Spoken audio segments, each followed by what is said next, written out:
Welcome to the CBS Radio Mystery Theater Archives, the only YouTube channel which has the original classic episodes of the CBS Radio Mystery Theater in order with no ads. Thank you for listening, and now, enjoy the show.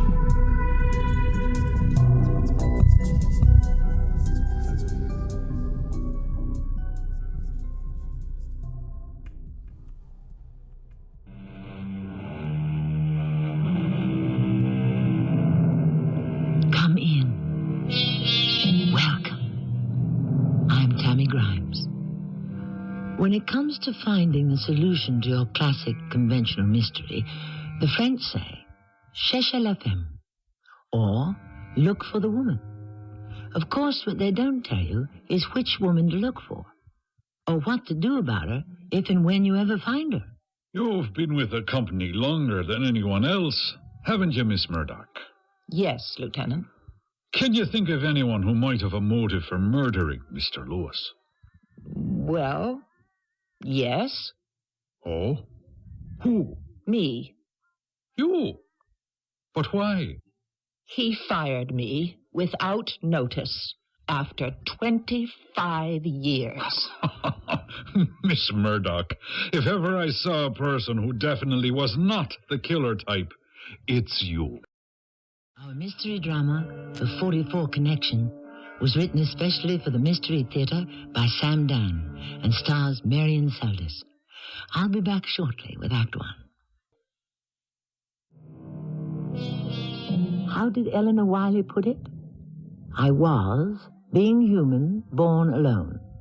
I am, being woman, hard beset. I live by squeezing from a stone the little nourishment I get. Yes, that's the way life goes for some women. But to be perfectly fair, if such a thing is possible, there are those ladies who ask for it. Nelly Murdoch, for instance. Yes? Who? It's not going to do her any good. No. Just tell her I'm too busy. I'm not concerned with that, Miss Hastings. I said tell her I cannot see her. Mr. Lewis? Now, I told that Miss Hastings 10 minutes ago that I was too busy to see you. What does she think she's doing? Please, Mr. Lewis, you must talk to me. I'm a human being. No one can be that heartless. I'm not being heartless. How can you say that? I have worked here for 25 years, and suddenly I just get a note saying my services are no longer required and a check for 4 weeks' salary in lieu of notice. Most places only give 2 weeks. But to be dismissed without a reason? There is a reason. In what way has my work been unsatisfactory? It's not your work, Miss Murdoch. It's you. What's wrong with me? You're too old. I'm only 55. We are revamping the company. There is no longer a place in it for you. But why? We shall now concentrate on product lines directed toward a younger market. Our accent, therefore, must be on youth. Soon we shall create an entire new decor. Our reception area will feature panoramic wall pictures of the latest rock groups. We shall have piped-in disco music. You, as the receptionist, are wrong, my dear, for our image. But I can... We emphasize the now, the newest, the swinging. How does it look if the first person a client sees as he gets off the elevator is a dignified, mature lady? No. Our basic theme must be personified by a young girl with just the right hair and the right costume, the right accent. But is this how I am to be rewarded for over 25 years of dedicated service? Why do people think they have to be rewarded for doing what they are paid for? Listen to me, Mr. Lewis. I've been here for so long, and I know so much about the company. I can be so helpful to so many people in so many ways. But we are becoming a new company. So your expertise is obsolete. But if I work against the new image, couldn't you find a less visible place for me? I have all the necessary skills. You would be psychologically out of place here, Miss Murdoch. And now, if you will excuse me... Please, Mr. Lewis. Excuse me. It occurs to me that I'm beginning to beg. And before I do that, I would rather die. If you find it difficult to act like a gentleman, I find it impossible not to act like a lady. Good day to you, sir.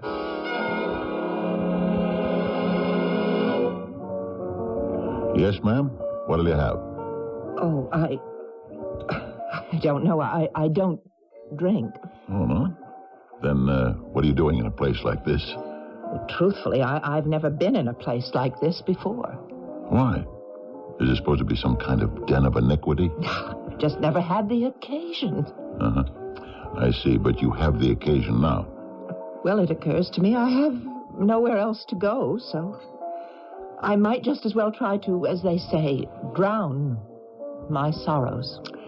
Ma'am, if you're not a drinker, it's not your sorrows that'll get drowned.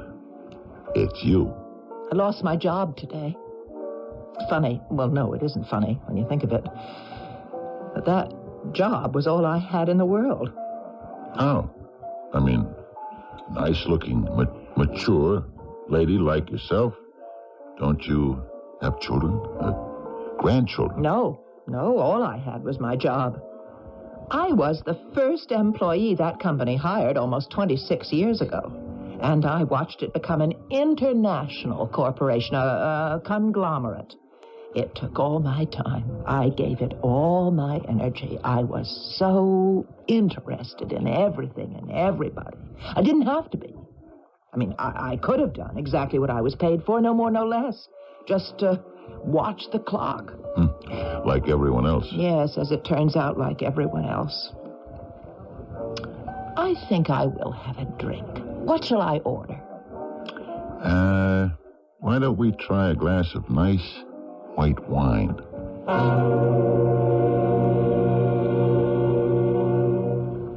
I don't believe I told you my name, Jack. I'm Nelly Murdoch. And do you know who my grandfather was? Tom Murdoch. You ever hear of him? I can't say that I have. Well, he was one of the great heroes of the West, the Wild West. He was the sidekick of Buffalo Bill, William F. Cody. What do you think of that? I think that's just fine. Tom Murdoch. I still have his things. His hat, his buckskin jacket, his boots, his spurs, his twin Colt 44 revolvers. I keep them all shiny and neat, just like new. I have them set up in the corner of my room as if they were a kind of shrine, like a little museum. If I were you, Miss Murdoch, I would have a cup of coffee. Coffee? It'll help you sober up. Well, why do I want to sober up? Tom Murdoch. They called him Tom because he could speak 10 different Indian languages. Do you know that?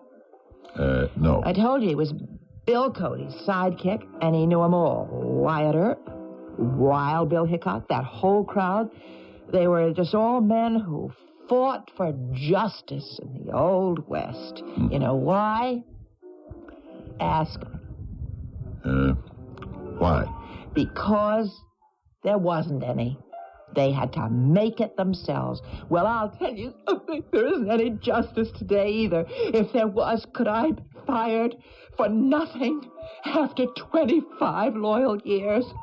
Tom Murdoch, what would he have done to a varmint, a sidewinder like that Jeremy Lewis? What do you think? I don't know. Well, I think I do know, but I'm not sure. Why don't I ask Grandfather Tom? You mean he's still alive? He died when I was 15. He was a very old man. But we used to talk about things all the time. Yeah, but if he's dead, how can you ask him? Oh, somehow tonight, I just seem to feel his presence. Yeah. Yes, and I think he wants to talk to me. I'd like to have another glass of wine. Now, Miss Murdoch, I think you've had enough. I am looking at myself in that mirror. You see how steady my hand is? How clear my eyes are? I just have this one Last drink for what do they call it? The road. Yeah, okay. All right. But, Miss Murdoch, then you better go straight home. No. Where's the light? Where's the light? Could the superintendent have come in here and moved the light switch when I was gone? Why would he do that? Oh, there it is. Ah. Oh, let me sit down. Grandpa? Grandpa Tom, are you there? Oh, Grandpa. Hello, Grandpa. Is the arthritis bothering you again? Oh, I'm sorry. Grandpa, do you know what happened to me today? Oh, you heard. Grandpa. Grandpa, what am I going to do? I'm sorry, I just can't help it. That job was my whole life for 26 years. It just isn't fair. It just isn't. I know, Grandpa. Yes, I'm listening. Yes, I know who I am. I'm Tom Murdoch's granddaughter. And the Murdochs don't just sit around and weep and whine about what's unfair and what's unjust. That skulking, low-down, bushwhacking copperhead, he doesn't deserve to live.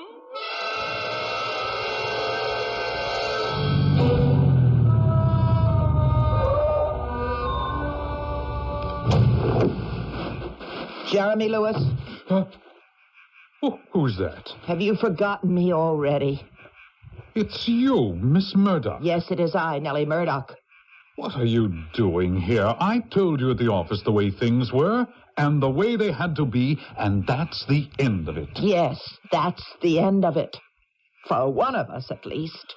So it doesn't do you any good to waylay me here at this hour of the night to beg me to give you back your job. Mr. Lewis, Tom Murdoch's granddaughter hasn't come here to beg you for a job. Oh, no? I have come to see justice done. Justice? The kind of justice that Tom Murdoch practiced, the kind of justice that built the West. What's that? What does it look like? It's a revolver. Yes. Now, Miss Murdoch, surely you don't intend to shoot me down. No, not in cold blood. Tom Murdoch always gave a man a chance for his life. Listen, Miss Murdoch. This is one of Grandpa's twin Colt 44s. Here, you catch. Don't drop it. It's loaded. Now, I've got the other one. Are you mad? You must be. Hold the gun at your side, muzzle pointing down, just like I am. What are you thinking about, now, woman? With your thumb, pull back the hammer. All the way back, till you feel it catch. Go ahead. All right. Now, at the count of 3, we will each raise our revolver and fire. You are insane. I shall begin the slow, steady count. Are you ready? 1. Oh, that wasn't fair. You didn't wait for 3. 2. No point yanking at that trigger. You have to pull the hammer back again. 3. My turn.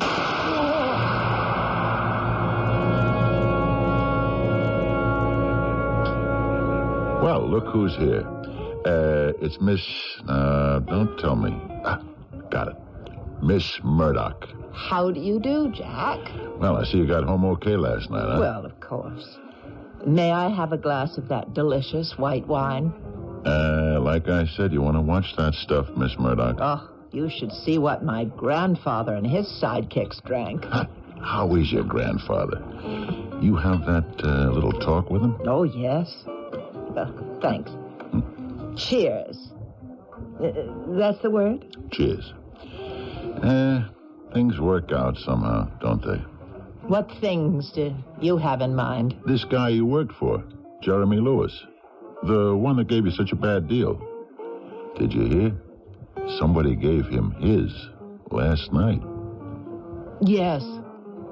I heard it on the news early this morning. Yeah. And there's more news due on the radio right now. Let's see if they got anything on it, huh? This is Doreen Gray of Action Immediate Radio News at Police Headquarters, where I'm talking to Lieutenant Robert Carson of Homicide. Lieutenant, what do we know so far about the murder of Jeremy Lewis? Well, we're running down a number of significant leads, which I cannot discuss at this time. Well, what about the weapon? I just got this report from ballistics. The slug was fired from an old-fashioned 44 caliber Colt revolver. A Colt 44? It took our ballistics expert by surprise at first, but that's what it is. Are there any suspects? Any theories? Well, we're following a certain line of investigation, the details of which I'm not at liberty to reveal. Which means, Miss Murdoch, they're nowhere. Ground zero. Jack, you have to appreciate the fact that things are always difficult for the police in these matters. Like they say, your ex-boss was a wealthy and powerful man. Stands to reason he must have had a lot of enemies. Oh, I'm sure of it. And so the police are running here, there, and the other place looking for clues. And they're asking this one, asking that one, and they're getting nowhere. Of course, they didn't ask me. Oh, why? Why should they ask you? Because I know who shot Jeremy Lewis. You do? Sure. You did.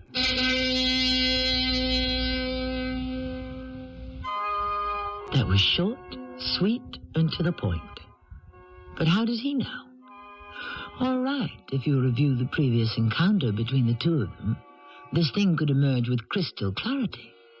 However, right now, more important than what he knows is what he intends to do about it. And that must be the business of Act Two, shortly. Murder will out, said Mr. Chaucer. And while the modern-day police might not always agree with him, the fact is, we have a murder here that has outed, if I may coin that word, almost as soon as it was in. Of course, it's only out so far for two people. But as we all know, the best-kept secrets are those that are the exclusive property of only one. Why do you say I killed Jeremy Lewis? You were angry enough to do it. You talked about justice, frontier justice, and making your own when you think you're getting a bad deal. But that could have been just talk. Sure. But you happened to mention that you still had your grandpa's things, including his 44 caliber Colt revolver. That's the gun that was used, they say. And I don't know how many guns of that age are still around. What are you going to do about it? What do you think I'm going to do about it? Go to the police? Well, you know, I've always had this philosophy of life. The less you say to the cops, the more apt you are to stay out of trouble. What are you going to do? I don't know. I think I better ask Grandpa. Well, why don't you? Mrs. Lewis, I'm Lieutenant Carson. I'm sorry, but I must ask you some questions about your late husband. What sort of questions, Lieutenant? I knew very little about his business affairs. What about his other affairs? Sir, Your husband's private secretary, Miss Hastings. Drusilla Hastings is a sour, suspicious, nasty old maid. Do you deny visiting your husband at his office? Having arguments with him? Oh, all married couples have arguments. Miss Hastings said you threatened to kill him. We all get carried away sometimes in the heat of anger. It had to do with a Miss Rhoda Townley. Yes, he was seeing her. And is it true that he asked about a divorce? Yes. And you said to him, the direct quote, I'll kill you first. Why shouldn't I have said it? For 20 years, my entire life was devoted to him. I worked to send him through school. I did without, so that he could use every nickel he earned for investments. I saved, I scrimped, and then when he'd reached the top of the mountain, I wasn't going to let him roll me downhill for some painted slut half my age. The night he was killed, Mrs. Carson, where were you? I was out. You get tired of being all alone in that big house. Mm-hmm. Where did you go? I went to a movie. With anyone? I don't know very many people. What you're saying is you went out all by yourself. Yes. Would anyone remember your being at this movie? How? It's a crowded theater. The ticket seller, the doorman. I don't even recall what they look like. Would you have a ticket stub? I never saved ticket stubs. And how would I know I would need an alibi? Tell me, do you happen to own a gun? I never held a gun in my life. I wouldn't know how to use one. All right, Mrs. Carson. I have nothing more to ask you. But please, hold yourself available for further questions. So, you're Miss Rhoda Townley. What's the idea of this? Why was I arrested? You weren't arrested. Well, why did these two cops come and pick me up? Why did one of them give me that I'll read you your rights rigmarole? You're only being questioned. For what? Let's say, suspicion of murder. Oh, why am I being suspected? You know why. Because of some conversations you had in Jeremy Lewis's office. Oh, that snoopy dame outside. Shall we cut through all this, Miss Townley? It's her word against mine. You also had a fight with him at the Parrot Club. Oh, that was just a misunderstanding. Yeah, there were witnesses. He walked out on you. Oh, look. That doesn't mean I killed him. And do you have an alibi? An alibi? Sure. I was with Harry Farrell. Ah, Harry Farrell.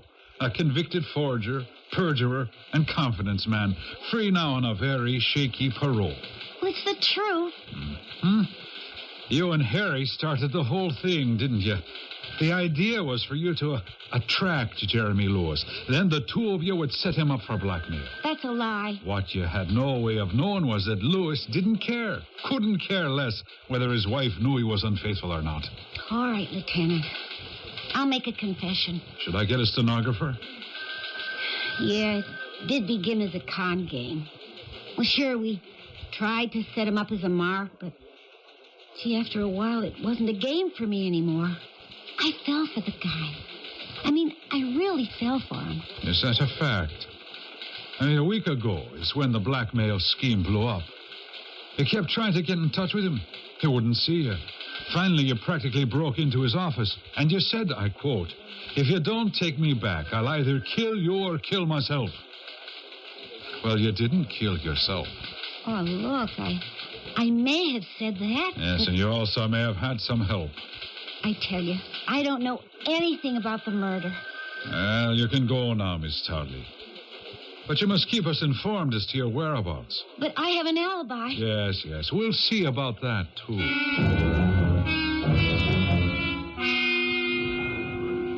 This is Doreen Gray of Action Immediate Radio News at Police Headquarters. With me here is Detective Lieutenant Robert Carson, who is in charge of the investigation into the Jeremy Lewis murder. Lieutenant, we understand you questioned Mrs. Lewis today. Yes, I did. Is she a suspect? I can't answer that question. You also brought a Miss Rhoda Townley in for questioning. Is it true that she and Jeremy Lewis were having an affair? I cannot discuss that publicly. Are either of those two women active suspects at this time? I'm sorry I can make no further statements. Thank you, Lieutenant Carson. And there you have it. Listen. And so that's that, Nelly. What happens now? What happens now? Well, I mean, you were going to check it out with Grandpa, remember? Oh, yes. I did. Yeah? And how does Grandpa stand on all this? Tom Murdoch never told a lie in his life, and he wouldn't tolerate lying from any other member of his family. He always told the truth, and when I asked him, Grandpa, What should I do? Do you know what he said? He said, Nelly, you just tell him the truth. Oh, so then he advised you to confess. No. He just told me to answer each question truthfully. And that is exactly what I intend to do. Yeah, well, won't that be the same thing as confessing? No. This I have to hear. Well, the police will come to see me sooner or later. I'm sure of it. Why? They'll have to extend the investigation, won't they? I mean, I worked there for over 25 years. How can they not talk to me? I'm surprised they haven't come calling already. So, when they do question me, I'll follow Grandpa's orders and I'll tell them the truth. But then they've got you. But only if they ask me the right questions. See? If they should ask right out, did you kill Jeremy Lewis? I'd have to say yes. But, suppose they don't ask. You say you'll tell the truth to each question. The truth. Couldn't you give yourself away somehow, no matter what they ask you? Grandpa Tom once told me that General George Armstrong Custer had asked for volunteer scouts for an expedition against Chief Sitting Bull. And when he asked why he didn't volunteer, Grandpa replied that volunteering was against his constitutional principles. I understand. And therefore, he said to me that while I was not allowed to hinder this investigation, I was not required to assist it either. Miss Murdoch, why don't you have one on the house?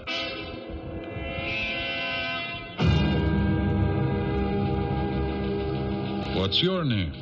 Dunstan. Oswald Dunstan. And what is it you wish to do? I'm here, Lieutenant, as I told the officers downstairs, to confess to the murder of Jeremy Lewis. You say you shot Jeremy Lewis. Why? He deserved to die.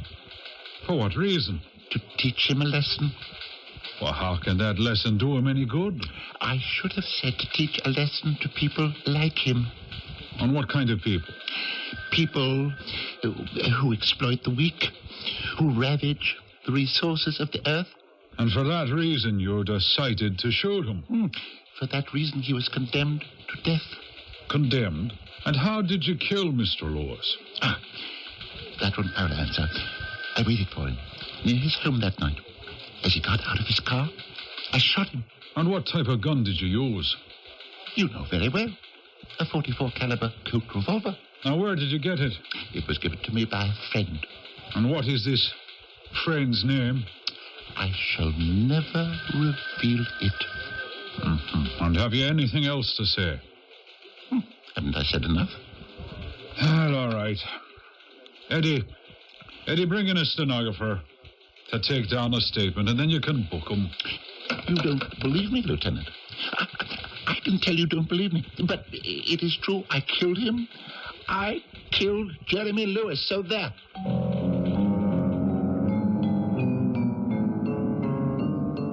We know it isn't true, but who else does? Certainly not the police. And if this latest arrival, this Mr. Oswald Dunstan, can be convincing enough, who knows? He may succeed in making everyone believe him. He may be tried and convicted for murder. Where all this would leave our Miss Nelly Murdoch is something we may only discover in Act 3 shortly. Ask any homicide detective. Some cases are hard, some are easy. In some you have too many clues. In others you have no clues at all. You can have a situation where there are absolutely no suspects. And you can have one like this where you have more than you know what to do with. And yet there's nothing to really sink your teeth into. It's like poverty in the midst of plenty. Did you read where this guy confessed to the murder, Miss Murdoch? Yes. What if they find him guilty? But we know he didn't do it, Jack. Yeah, but he sounds convincing according to his statements. And it could be a quick, satisfactory way for the state to get the case off the books. Yes, that's a possibility. What'll you do if he goes to jail? I spoke to Grandpa about that. He said that just could not be allowed to happen. An innocent man must never, never be made to suffer. Even if he's asking for it? Oh, it's a matter of simple justice. I just have to come forward and confess. Yeah. Well, it's time for the news. Hey, Joe, you want to take that piano down a little? Good evening. This is Doreen Gray of Action Immediate Radio News. We are here at police headquarters with Lieutenant Robert Carson, who is investigating the Jeremy Lewis murder. The lieutenant has a statement to make to the media. About an hour ago, we released Mr. Oswald Dunstan into the custody of the Stanwood Sanatorium for Mental Patients, from which he had escaped only last night. The man seemed so lucid. The man is insane. What other progress can you report, Lieutenant? At this time, we're following several promising lines of investigation. Which means he's even deeper in the dark than ever. So, well, Miss Murdoch, looks like you're off the hook. Yes, Jack. I'm off the hook. For now. Yeah. So, have one on the house.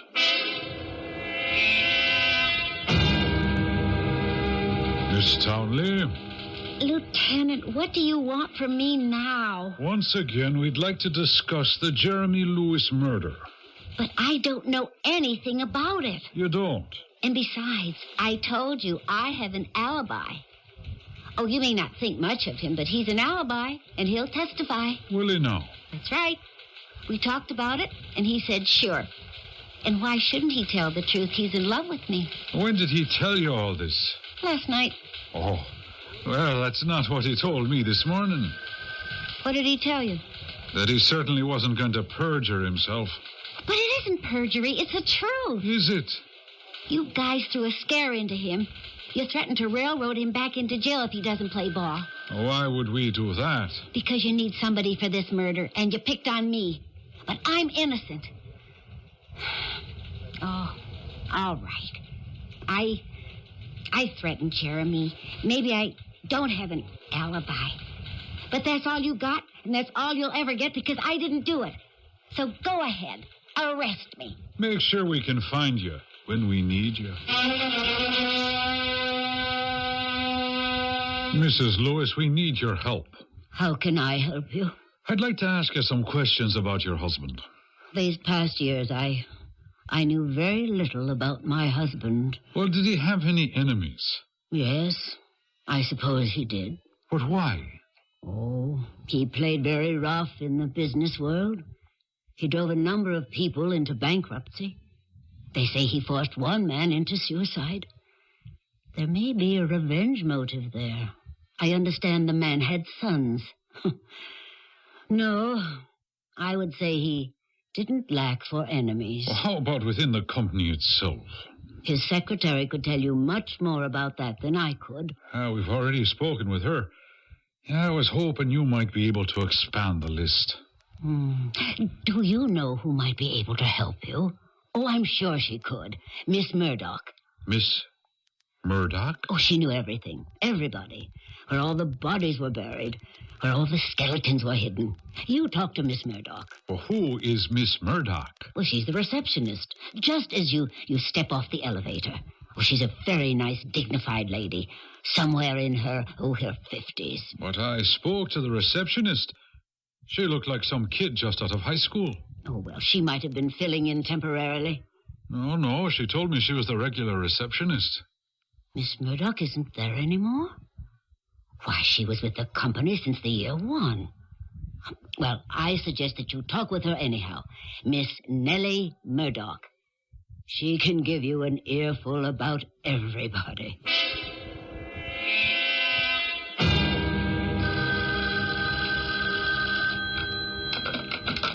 Hello? Miss Nelly Murdoch? Yes. Miss Murdoch, I'm Lieutenant Carson of the Homicide Division. Yes? I understand you were recently employed by the Lewis Company. Yes, I was. Well, I would like to talk to you, Miss Murdoch. Would it be convenient for me to come by later this afternoon? Yes, I suppose so. About 4 o'clock. Yeah, that will be fine. Thank you, Miss Murdoch. I'll see you then.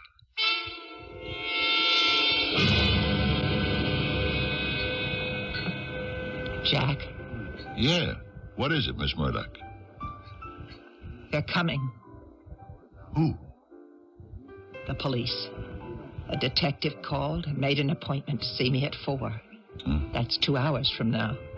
Well, you knew it would happen sooner or later. Yes, but I was hoping for later. Well, I want to wish you luck. Of course, there's a way I could get out of it. Altogether. Be completely in the clear. How's that?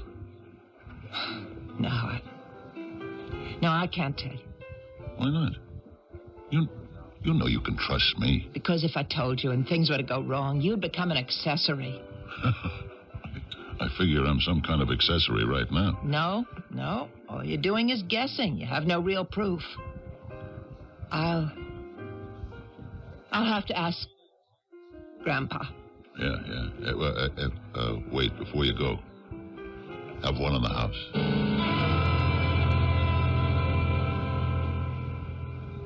Grandpa Tom. Listen. Could I do this? Could I hide the twin .44 caliber Colts?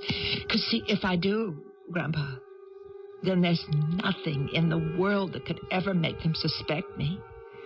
But if I leave those 2 guns in plain view on the table with all the other wonderful things of yours... But you said I didn't have to help. I know. I'm not allowed to hinder either. Yes, Grandpa, I understand. To conceal them would be a lie. Yes, Grandpa. Yes. Oh, just a minute. Miss Murdoch, I'm Lieutenant Carson. My identification. Oh, yes. We spoke on the phone. Won't you come in? Thank you. And then won't you sit down, Lieutenant? May I offer you a cup of tea or some lemonade? No, thank you. I understand you've been with the company longer than any other employee. Is that correct? Yes. I understand that you were very dedicated to your job and interested in everything that was going on. Yes, I was. Therefore, you must have been aware of a great deal. Miss Murdoch, this is a very complicated case. We have very few leads that are really worth anything. Whatever you might suggest would be appreciated. What do you want me to tell you, Lieutenant? Well, were there people at the office who disliked him intensely? Intensely? Well, enough to kill him. Yes. Then you would say he had enemies. Yes. You know, we've talked to other people. His wife, his secretary, associates. But I'd like to get your slant on it. Tell me how he was regarded, and perhaps some names will cross-check with the ones that I already have. Mr. Lewis was not really liked by anyone. He lived only for business, for money, for profit. He let nothing or no one stand in his way. And who were some of the people who stood in his way? Where to begin?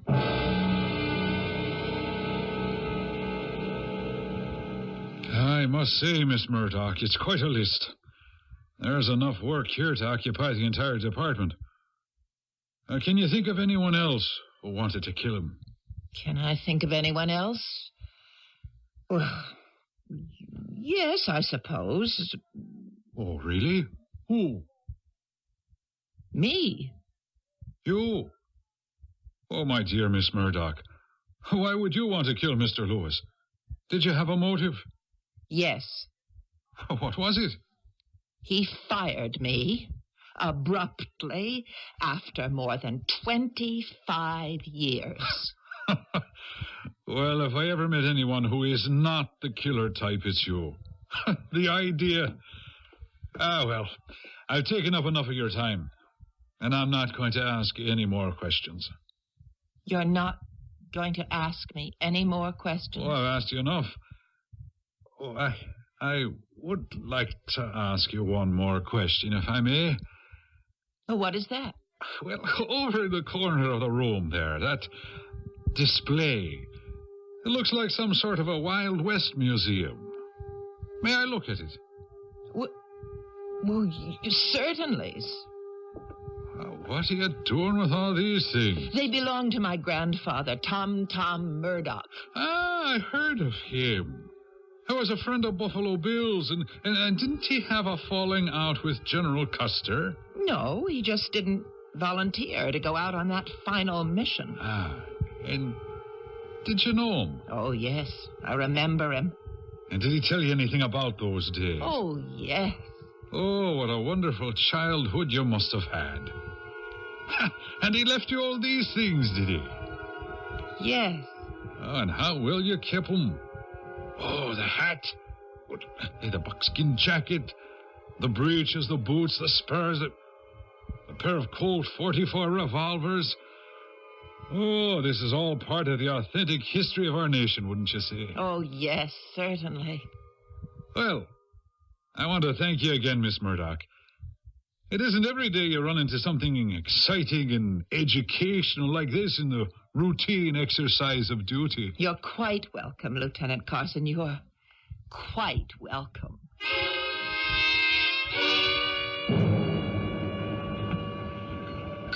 So, Miss Murdoch, how did it go?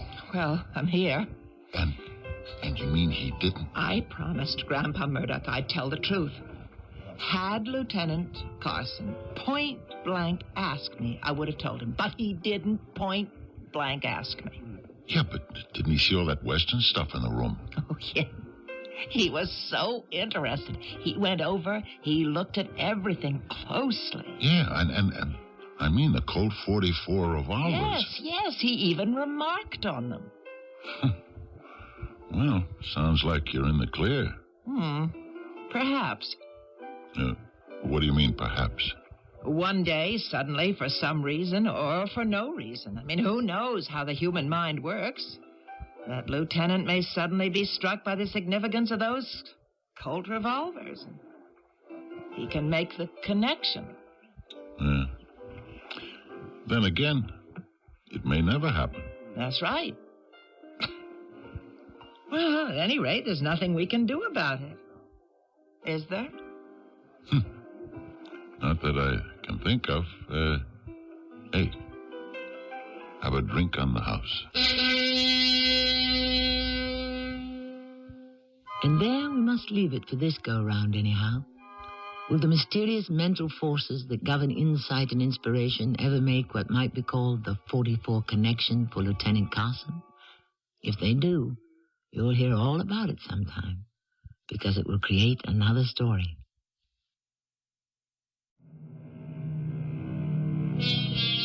The title of our story is The 44 Connection, because it deals with intuitive powers of deduction. For example, an apple fell from a tree and hit Sir Isaac Newton on the head. From that he deduced that there was such a thing as the force of gravity. From that we can also deduce that most people have to be hit in the head also before they can comprehend what has been in plain sight all along. Connections. Connections that are made, connections that are missed. That's the true story of our lives, isn't it? Our cast included Marian Seldes, Evie Juster, Lloyd Batista, and Fred Gwynne. The entire production was under the direction of Hyman Brown. I hope you enjoyed this episode of CBS Radio Mystery Theater. If you've enjoyed this and want to hear more, please subscribe to this channel. You can also visit my other YouTube channel by searching Mr.